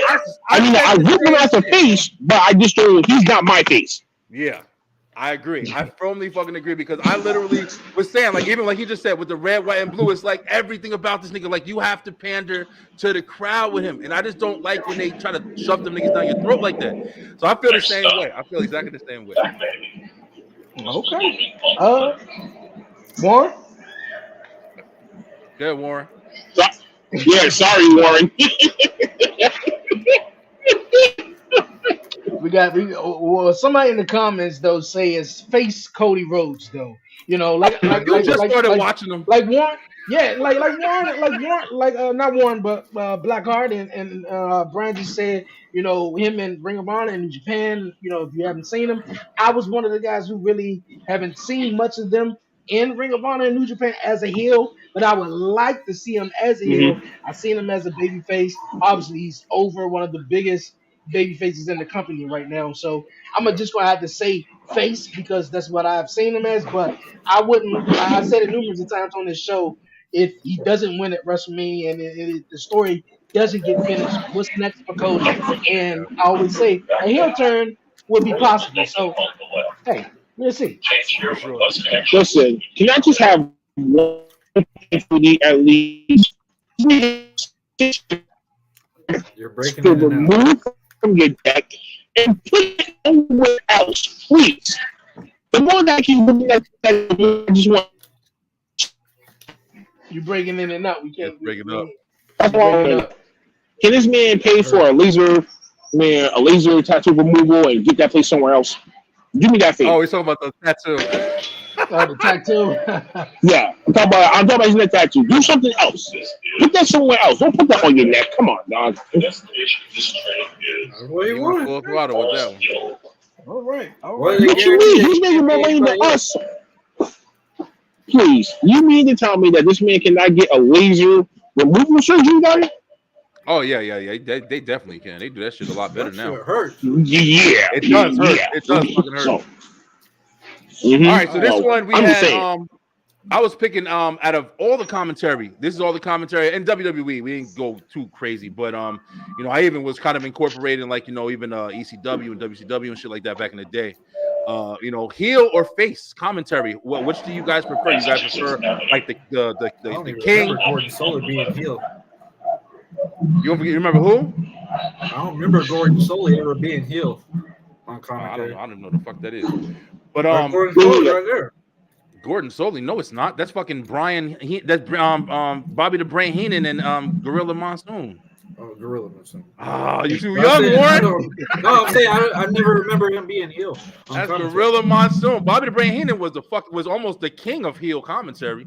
Robbie I mean, Heenan, yes, absolutely. yes. Heel. Not even a question. Oh yeah, King, yeah. not even a question. Heel Yeah. King, puppies, all that shit. I loved it. I love that shit for I mean, days. looking back at it now, and a lot of the stuff, I really can't watch a lot of or listen to a lot of the Jerry the King Law. It's just a lot of corny stuff. Looking back at it now, though, but Oh shit, though, Bro. Dre. yeah, You yeah, was killing he that do. shit back in the Yeah, day. he was. He was Him though. and Jim Ross I was would more feed of off a of Jim. each other so good. Yeah, my I was favorite more of all of time. a Jim They Ross put the type of guy matches though. over. Yeah, But I did love the heel commentary, and the heel commentary guy that I did like was Bobby the Brain Heenan, man. yes. He Oh, was no doubt. over the top with it. He was funny. He was entertaining. All of it. Weasel. It's just King just wanted to see puppies. That was it. Ooh, puppies! King talked some shit too, No, though. no. King Yeah, talked yeah, some yeah, shit he too. did. He He would did. always back Triple H. Wait, Dre, Man, all wait, of them. He did, though. wait, That was the main part of it, though. He guys, did want to see puppies. time out. Jerry the King Law to me was just the only pervert that was on that announcer's table. That was it. That was it. He was the only main pervert that probably groomed this big man backstage to be who the fuck that he is today. Quote me. That's I interesting. don't think Blame King me. went that way, bro. I don't think I don't King know. went that way. Hey, with I all the think shit we the finding out, women's I mean, standpoint, ain't no way to know. Huh? Warren.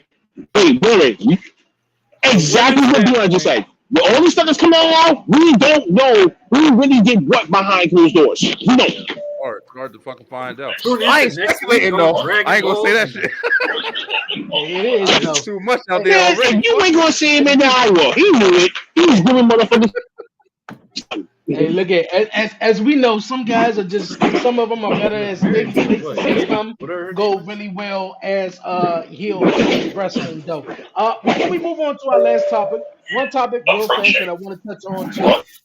Over the weekend, this past weekend, I did some research. Shit, Patrick here Clark, we go. Yeah, you might also be mute, known bro. as Velveteen. Here we Yeah, I go. can't do nothing. Dre? Yeah. I'm gonna have to mute you real fast, Black. I know you can hear me though. The background Oh, noise though. shit.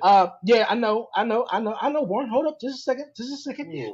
Patrick Clark, also known as Velveteen Dream, over the weekend, returned to wrestling, made his surprise wrestling appearance or return. Velveteen Dream, known as Patrick Clark, returned to wrestling, stepped back into the ring at Dynasty in New York. This was a big surprise. One thing one that nobody saw coming. Now, I want to go around the room since Warren, I know he's the first one to, have something to say though. I gotta Yeah. ask you on your opinions of Velveteen Dream making his return. Obviously, some people are still feeling some type of ways, and some people are just not a part of the cancel culture. All right. So listen to his interview with Chris Van Vliet. You could tell he was pretty much BS on a lot of things that he was talking about. He's had a bad past before he even got into pro wrestling. Um, Obviously, his stuff with EC3 has been out in the air as well.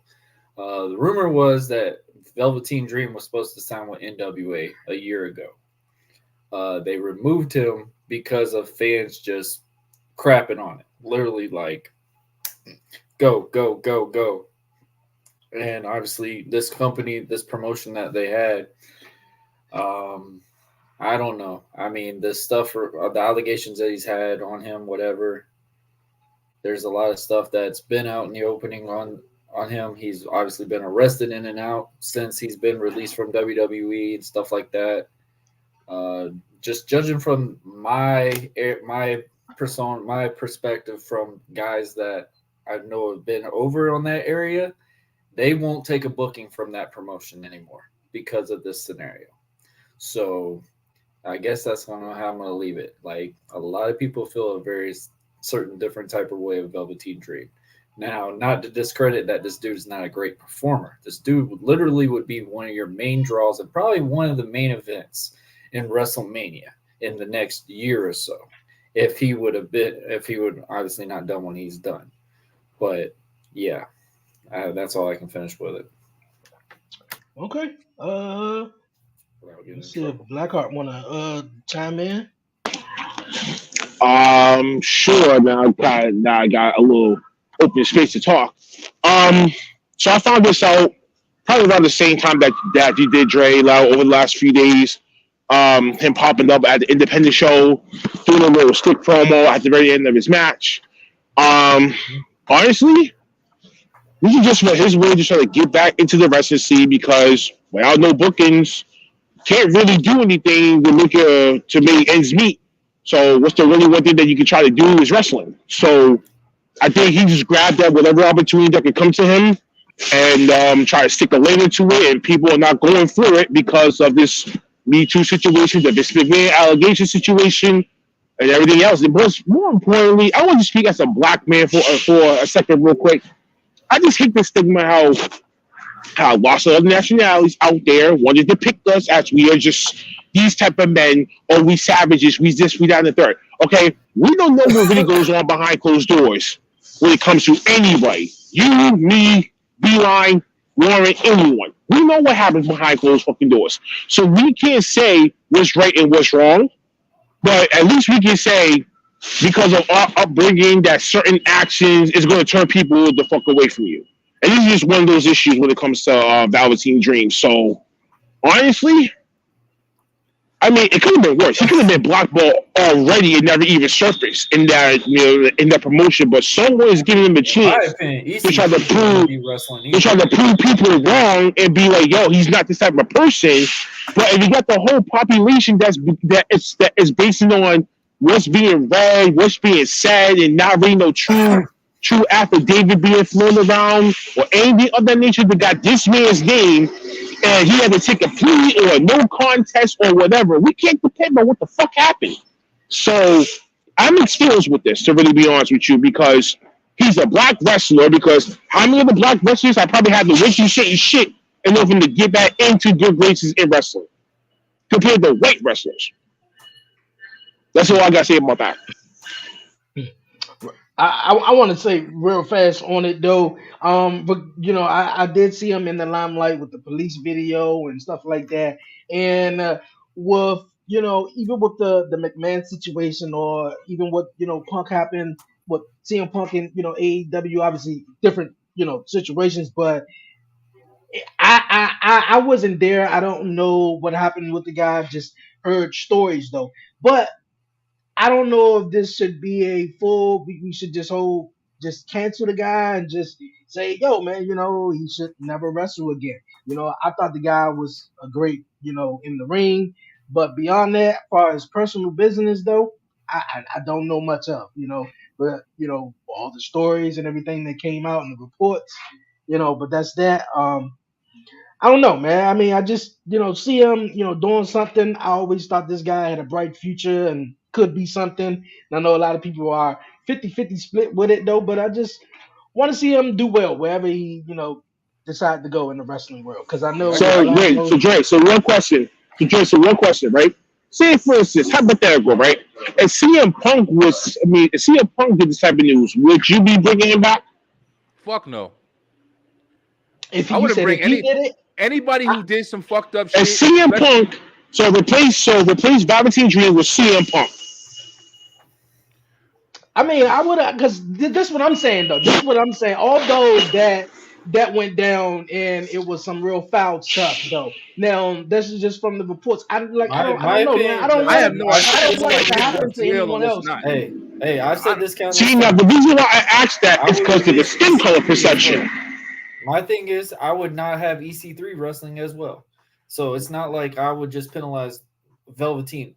I just know personally See, people said see that they me. would not be in a locker room with See, him. me of it, I'm looking at it from a standpoint of just like now I know we all wrestling fans, we all podcasters, and we're gonna cover stuff like that. But I'm more of the on the side of just watching it for purely entertainment and purely enjoyment. Now, whatever happens in your personal life and what you do between the hours of before 8 and after 11 ain't got nothing to do with me. Now we want everyone to be safe and no one to be out here sexually assaulting or abusing anyone.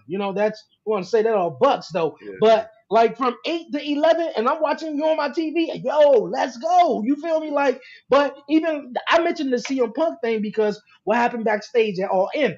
I wasn't there. I don't know. But from my perspective, cool dude. I enjoy watching you. You could come back. You feel me? That's how I'm looking at it. But obviously, yeah, my man did some foul stuff or whatever it was though, but I would like to see him get a second chance in wrestling. All right, let me jump in now. I'm only one who ain't say shit about it yet. Here's the thing. This is why I don't be talking about it because I heard the speculations, all right? But then I heard that he got cleared. It wasn't nothing that really came out from it. I don't even know if that's fucking real. That's just what I heard. Now, Warren's saying, like, hey, I know people in the past, you don't want to be in the locker room. Yeah, I get it. But here's the thing that's fucked up, yo. And this is what got me in battles with people on TikTok and shit. Because when the Vince McMahon stuff came out, I made a whole fucking video of why I was like, listen, I don't just listen to bullshit right away. I don't just read a post and say, oh, I know everything. Now I'm going to change my whole motherfucking mentality because of what the post says. Nah, I got to get information. I got to get stuff that makes me do it. Not just fucking one thing is being said. And now I'm following the bandwagons. And that's how I'm making my fucking, assessment of the situation. So when I heard the Velveteen Dream thing, I said, oh shit, this motherfucker doing some shit, or maybe he's not. I didn't look into it enough, so he just kind of fell flat with me. I didn't care enough to look into it. But at the same time, if he is doing some shit, of course, I'm not fucking with him. Like, nah, I'm not down for that shit, bro. R. Kelly, I'm not gonna stop. Like Dre was saying, I'm not gonna stop listening to fucking Step in the Name of Love every time it come on and fucking close my ears and get the fuck out of here. Ain't nobody got time for that. But I'm telling you right now, if I did hear or some shit and it was like, yo, it's not a nigga out here fucking with kid, I'm like, all right, I might be like, all right, this one, nah, man, I don't really fuck with him. You know what I'm saying? WWE got this thing where, like, right now, they trying to fucking erase the history of Brock Lesnar. How the fuck are you gonna erase the history of Brock Lesnar? You know what I'm saying? Like, I understand why you're trying to do it, but if you think that that's something that's possible to be able to do, Or you're out of your fucking wait, or mind. Beeline. To answer that one, is that the same thing that the University of Michigan did back in I think 92, 93 after the Chris Webber thing? How he was taking money from that dealership and then he lied. They disassociated with them for like 10 years as like a punishment. They might just do that right here with Brock and Vince. Give us some time to breathe, slowly creeping back in behind the back door or something like that. Yeah, they did with Hogan too. I mean, Hogan was saying, nigga, personally, did anybody really fucking care? Like, I'm assuming everybody, when the doors is closed and I'm in my shit, I'm calling motherfuckers whatever I'm calling them too. But I don't hate anybody. And I'm not saying that Hogan does or doesn't. I don't know him. But I wasn't ready to cancel Hulk Hogan because he said the N-word in a couple phone calls and this bitch over here recording them. Like, nah, bro. Like, I just don't got that mentality, yo. Like, if you're doing some fucked up shit and we find out, then that's on you. And I ain't gonna follow you if I see you doing some crazy shit, but I'm not gonna just be quick with the erase button like niggas is now. Like motherfuckers want to erase you immediately. Like I'm not like that. I got one person to erase, Azalea Banks. Get rid of her. Get rid of her. Well, Then I can take you real serious. She does not. She don't represent us. She don't represent our home. She represents the others that's over there in that corner. He's doing the race. I don't know her, so I don't fucking know. My God, help us! A porn star, right? Okay, give it a Charleston too. You go. No. Give it a Charleston weak ass too. Who? Yeah. Charleston White. Oh, You know who he is? Man, I don't know none of these motherfuckers right now. I knew Chris Webber. I knew you said Chris Webber. Type in Charleston White and you gonna see what I'm talking about. You'll know why. I'm gonna check it out. All right, you guys, our last topic of the evening, man. I'm gonna hand it over to Warren Marlowe, man. All right, we're gonna go around the room real fast. Oh, and that's we gonna Sergeant deliver Slaughter. top, not just WWE, but our top finishers in wrestling. Our top 5 top best finishers in wrestling, though. Damn, I had this shit last week. Or Brent, whoever want to go first. I had this last week. Oh yeah, I'm gonna give him real. I'll give him mine real quick. Okay. I can't remember the order, but I had it last week in order. Definitely the Stunner is definitely one of my favorite. I was doing that shit to everybody in the fucking planet. Stunner, the choke slam is definitely one of my favorite finishes. Yeah. Kane's choke slam, in particular, I love the way Kane would fucking just throw that shit up there with one arm and just slam shit out of you.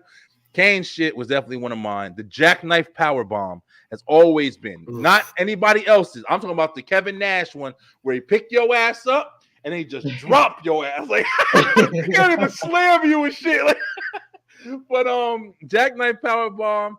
Also definitely got to throw in. What the hell was the other ones I had, man? I can't remember. I had them last. Oh, the figure four. The figure four is definitely one of my favorite. That shit really does locks. hurt.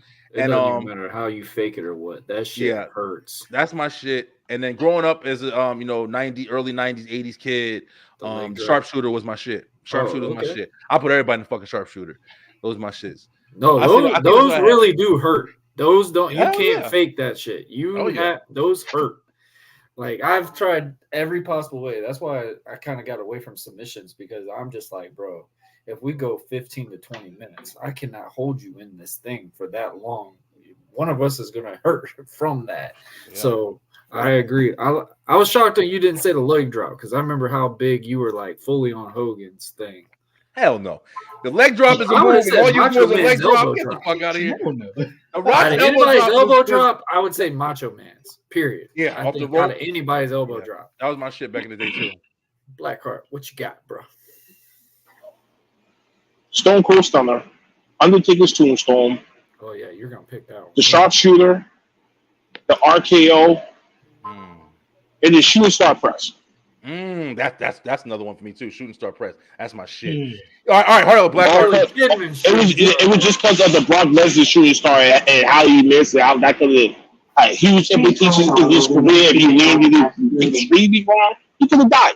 So Shooting Star Press is a pretty dangerous move. So if you actually hit it, and then for some of us here that watch Heels, that season finale show, shit like that, when homie did the Shooting Star Press on the top of the day, I broke my legs. I didn't watch it yet, so let me check it out. Blackheart, hold on, I gotta ask you two things now. So you have the RKO. Was it the RKO for you, or was it the Diamond Cutter first? The RKO, because it was a more elevated jump. It was unexpected. Compared to DDPs, you just stood on one leg and just float. That was it. I didn't like that. It was too stiff. Too lazy. Too stiff. He said too lazy. Too stiff. All right, that's true. That's true. That's a good point. Good point. That's a good point. That is. Good point on that. I'm just saying. All right, now. No, I'm just saying, like, if you do side-by-side analysis, right, you can tell. You can tell. And then you'd be like, no, really put more oomph into his jump to try to catch your head, and then boom. Yeah. DDP just held People your ass. get hyped for You're right. Absolutely right. Diamond Cutter as much as the RKO. When the RKO is set up, the fans are looking like, oh, it's about to happen. It's about to happen. RKO is definitely a better version for sure. But also, I want to ask you the Shooting Star Press. Who's your favorite Shooting Star Press? Evan Bourne. Oh, okay.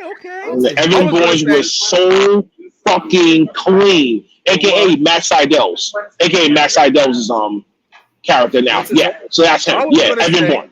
I was gonna say Billy Kidman. I was that's gonna when say was Billy thinking. Kidman's Kidman fucking- too. Yeah, This Billy shit Kidman's was too, but it was more like. Yeah, Billy Billy Kidman was definitely cool, but I just think Max Adele, he just had more speed to it. He can go high as fuck. Yeah, He yeah. wasn't And then that when he short did the either. He was actually. and then when pretty he tall. did his shooting star press, it got counted to an RKO. I love That's it. why I loved it so much. That's why Evan Bourne's made completely Yeah, he was a just beast, in man. wrestling, just from that. Yeah. Didn't he go down Man. on some drug Yeah. shit? Wasn't he on some he got wellness policy, right? When they let him go? No. I'm pretty sure. I think It so. was some I'm PED not- that he got caught with. Yeah. It was some Yeah, permanent well, enhancement drug that he got caught with, something like that. Oh, okay. All right, Dre, it's all you, bro. Well, just because I'm biased, man, and my man is The Rock, though, I'm gonna have to say Yep. number one, The Rock Bottom. I've been rock bottom my you- sister's toys you since fuck day up, hey, one. you about to fuck around and find out, man, and hit that Oh, rock yeah. bottom on your ass. All right, rock bottom, a choke slam, the Stone Cold Stunner. Man. I want to say the super kick, but that's been overused The now sweet so much. chin music. Sweet When chin I first music, got yeah. into pro music, wrestling, yeah, and but they it's taught me just- how to do the super kick, I thought that was like the secret handshake type thing. Bro. Yeah, everybody does that shit now. Hey man, the RKO and shit. Man, I said my finisher. The Bailey to belly. not the belly. I Fucking can't even. German man. suplexes. German suplex. German suplexes Some was basic German alright. suplex. Suplex City, something like that. 90s versions of suplexes. I can't even think of a number 5 right now. I'm gonna say the Sweet Chin music though. The best Sweet Chin music in my opinion is when Shelton Benjamin came off the top rope That and rope. Shawn Michaels Yes. that kick, boy, It was beautiful. that was awesome. That shit was All beautiful. right, so my 5. Oh my god, man. Mystico. Yes. My 5, obviously, my finisher I love is the Code Breaker. I thought it was pretty impactful. It's simple. It's on me. It's not on my opponent. RKO, not even a question. Third, I've said it already. Rock bottom. I rock bottomed everything in my sight Oh, when I yeah. was younger. Fourth one, I love Rey Mysterio's 619. You lie. Fuck that move. I don't like I that. was I don't- so it's intrigued so by that. crazy. aspect. It's like, I don't know. I just never got behind But it. my all-time, I'm surprised nobody's ever said this. Shelton Benjamin's finisher, the T-bone suplex. I love that damn thing. That thing was sweet. I have to see it. I know the T-bone. So what they I didn't see did it, though. was he would hook him up on the side and just slam him down and pin him off the side. It's a beautiful ass freaking finisher. That damn lumbar Yeah. shit that Cedric Alexander does, that shit is incredible too, man. I'm surprised Warren didn't name none of his finishers either. Talking about top 5 finishers of all time. I would name Falcon Punch or the American Punch. Was it that we dubbed it? The American Elbow? I know what you're talking about. I don't like Oh, wait a minute. The elbow of justice. Okay, that's what it was. Elbow of justice. Listen, take your ass. That's the RKO one. is Yeah, gonna that's be what in it was. my arsenal. Just because of y'all now. RKO. It's gonna be called The American Slasher? We can dub that the American Liberty and Slasher. Justice. We talked about this. The Liberty and Justice. I'm gonna salute before I do it. Oh, Before man. we wrap it up and head on out of here, for the last 5 minutes or so, we're gonna do a dad rant though. Warren wanted to keep the dad rant. So when you came on, we asked you how you was doing and how's everything? Man, let me tell you, my 5-year-old, she makes it for sure where I'm going to be like, that's my cutoff. I love her to death. I love both kids, but man, like her getting up for school is the most difficult thing I could ever say in my life. And just how cranky she can get, how it's just like one day she can understand everything you're saying, then the next is like she's completely doesn't have a clue what you're approaching. So I try to help her on her work assignments on this computer because we were trying to look at doing online schooling for her. They got this thing, Brian, I don't know if you ever heard of it. It's called ABC Mouse or something like that. Yeah, she does it. Like $45 a month. I mean, $45 a year. We're doing the trial thing, and Belle loves it. Yeah, it's good. It's really good. It is good, but I'll say this: every time it does a repeat version of it, and this is how I trick my daughter if she won't understand the word. If it's in patterns, she knows every bit of it. But if I switch it, go, oh, what's this word? And then one on the far back, she's I know what you completely mean. flustered. And it drives me nuts. And we're only on letters. And I'm like, Belle, just tap the G. Belle would tap everything but the damn G. And there's like 10 G's on the freaking screen. I'm like, bro. It's right there. It's right there.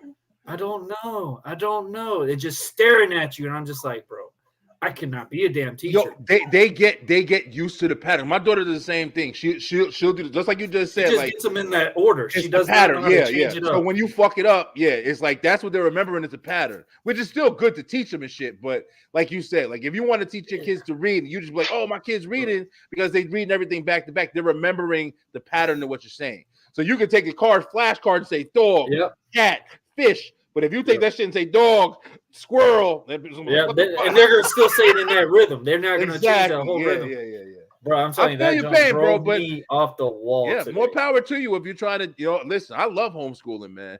I mean, like since my girl, she over there transitioning. But yeah, it's beneficial, man. She does all her shit, bro. She even knows multiplication shit now. And we try to make sure that we are getting away from that pattern, that routine shit. Mm-hmm. And my girl asked some subtraction, this and that, and we'll just plug some shit, put up the fingers up. Yeah, man, it's rewarding, man. But it is work. It's a lot of fucking work. It is. I'm like learning going to a damn gym, bro. I just like God, dog. I'm just sitting there like tap the damn G, please. Yeah. I'm learning from you guys, man, for real. Because my little man, he's terrible. He had the Turbo 1 right now, about to be Turbo 2. So he's into every little thing when I tell you everything. So yeah, man, look here. Then the dad is food. Yeah, I know, right? Yeah, he want to eat cat food for some reason though. I'm like, man, Annabelle was bad with the dog food. I was just like, all right, I used to eat cat litter. I ain't gonna fucking lie to y'all. Yeah, my grandfather had a cat. I used to drop I was crawling around the fucking cat litter. Pause. Time out. Time out. I had to unmute my microphone for this. Hold on. You said cat litter, my nigga? Cat litter? Cat litter off the floor and shit. I used to eat cat litter, bro. What the hell? I was little, man. It was something about the crumb. I remember it too. That's why I know. You must have been watching Cat Dog a lot growing up when you was a kid. All that shit. Rugrats, all that shit. Yeah, that's what I was about to say. Rugrats. All that. All that. Bro, were any of y'all when that one episode where I guess Chucky swallowed the watermelon seed? Black watermelon. Yeah, he thought that the watermelon was going to go inside his body or something like that. Oh yeah. I was so scared to chew on those damn seeds for the longest time because I believed it. I was like, oh my god, I don't want no plant growing in my stomach. Or gum, you swallow gum, it gets stuck to your lungs. Yeah. I never swallow gum. Yeah, I ain't fucking that at all.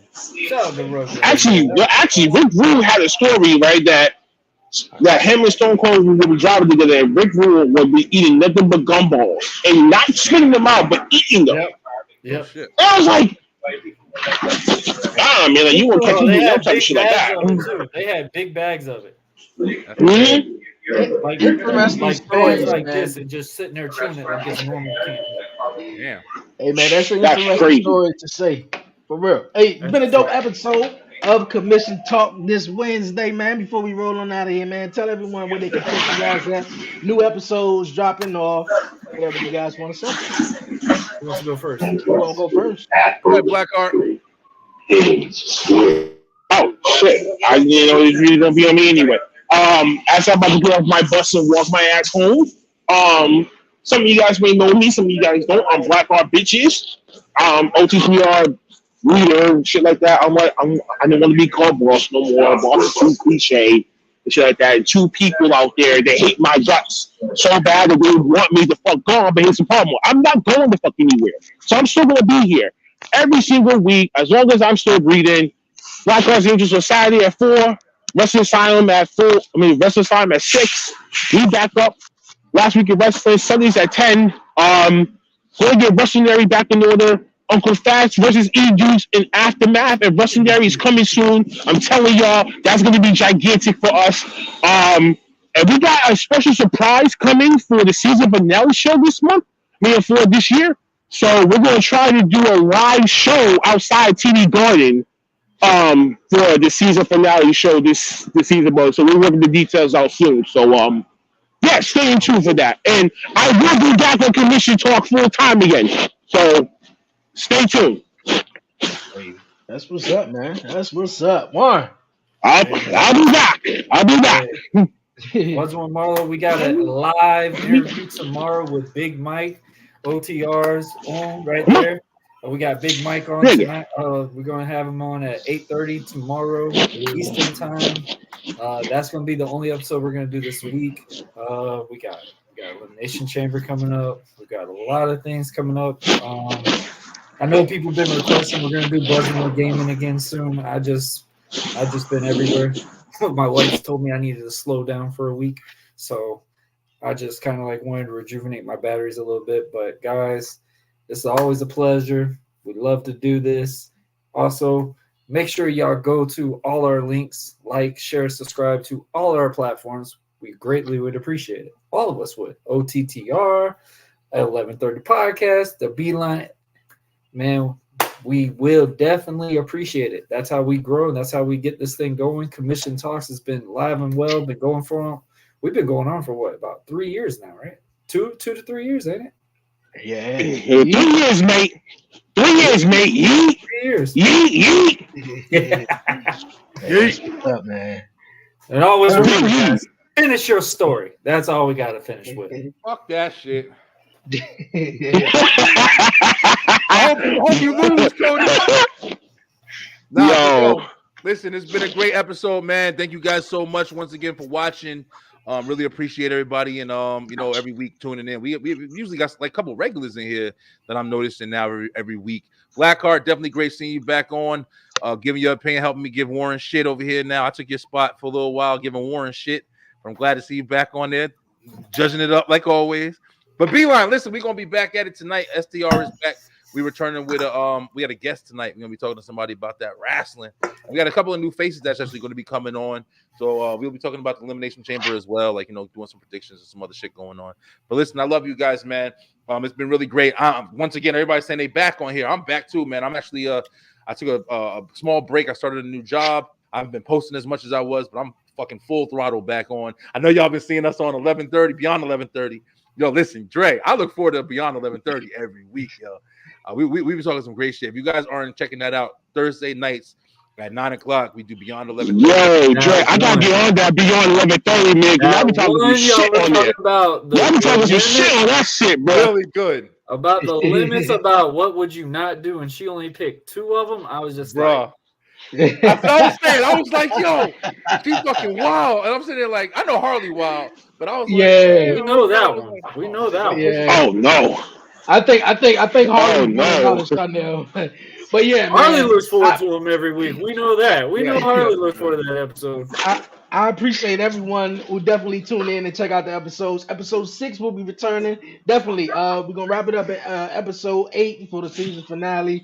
Like I said, new episode returns tomorrow. The 11:30 podcast show return in 2 weeks.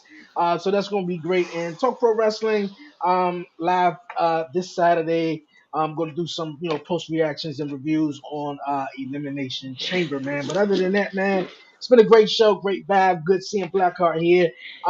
Definitely make sure you subscribe to everyone's platform, OTTR Network, Buzzing with Marlo, Beeline Entertainment, LLC. All the links will be down below. Until next time, man, it's been a great one. We're going to see you next Wednesday here on Commission Talk, man. For myself, Dre, a.k.a. Dre on Wheels, Brian B, Warren Marlowe, and my guy Blackheart. Until next time, we out, man. Peace. Yes, sir. Peace.